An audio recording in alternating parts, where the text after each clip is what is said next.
Next.js 15.5 is out, and I'm not sure why no one's talking about these changes that are getting me really, really excited and were honestly one of the pain points of using Next.js.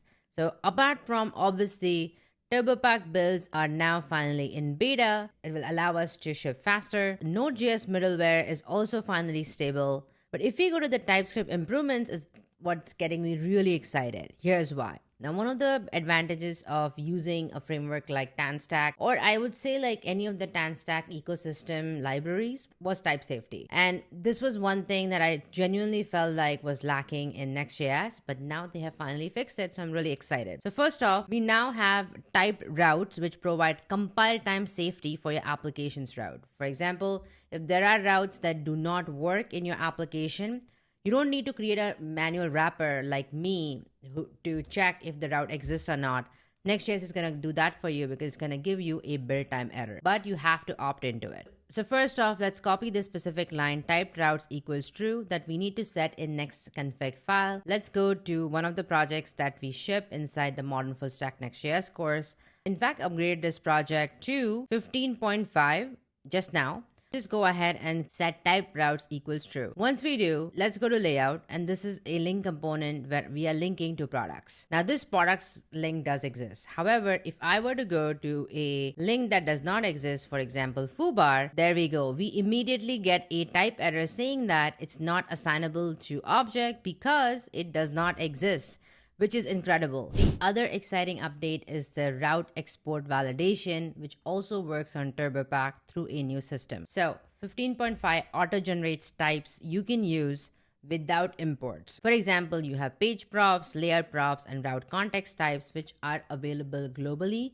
You don't need to import them. They're just available. They're derived from your app router file tree. For example, for any dynamic routes, parallel routes, and so on, which are included. Your props are typed from the URL itself, no custom interfaces, and you don't need to guess anything here. So for example, initially we would do something like this, where you would declare an interface, and every single time you would kind of repeat it, right? Like this is the same sort of type that you would create over and over. But now with automatic typing with parallel route support, we could just do layout props.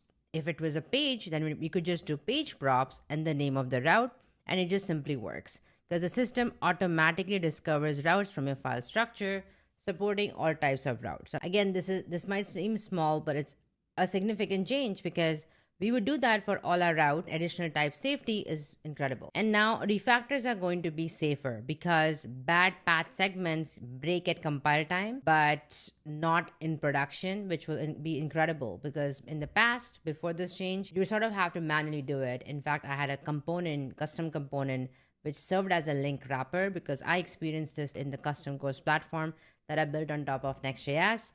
And I had more than 300 plus routes, and it's just crazy to manage all of that.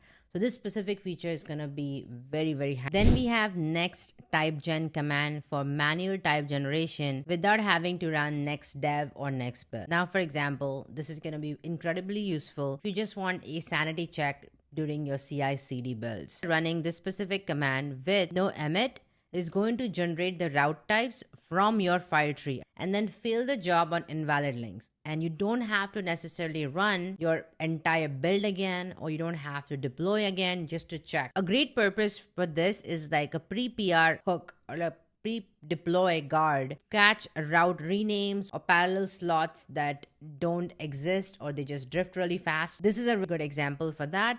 So you could just generate those types independently and validate them before you go live. Next.js 16 is coming though. So, which is why we need to be prepared for Next.js 16 because it sounds like it's going to be a really big drop. Next.js 15.5 introduces a bunch of deprecation warning to help us prepare for the upcoming Next.js release. And these warnings will appear in development and build logs, which will give us time to migrate before these features are removed.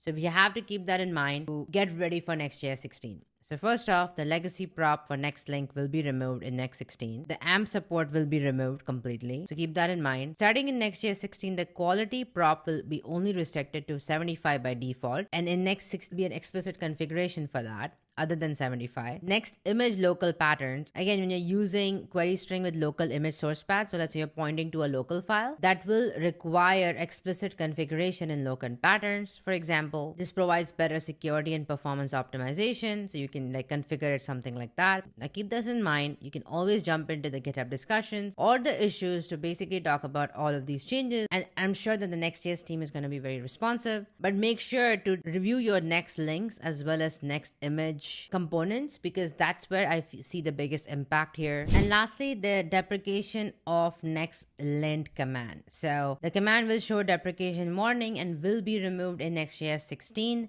So your build may stop catching lint errors, and you may want to switch to ESLint for that if you haven't already. Next.js 15.5 is basically your Next.js 16 prep kit. So I would highly recommend you to upgrade to Next.js 16 sooner rather than later, so that your transition to 16 is going to be smoother when Next.js 16 drops.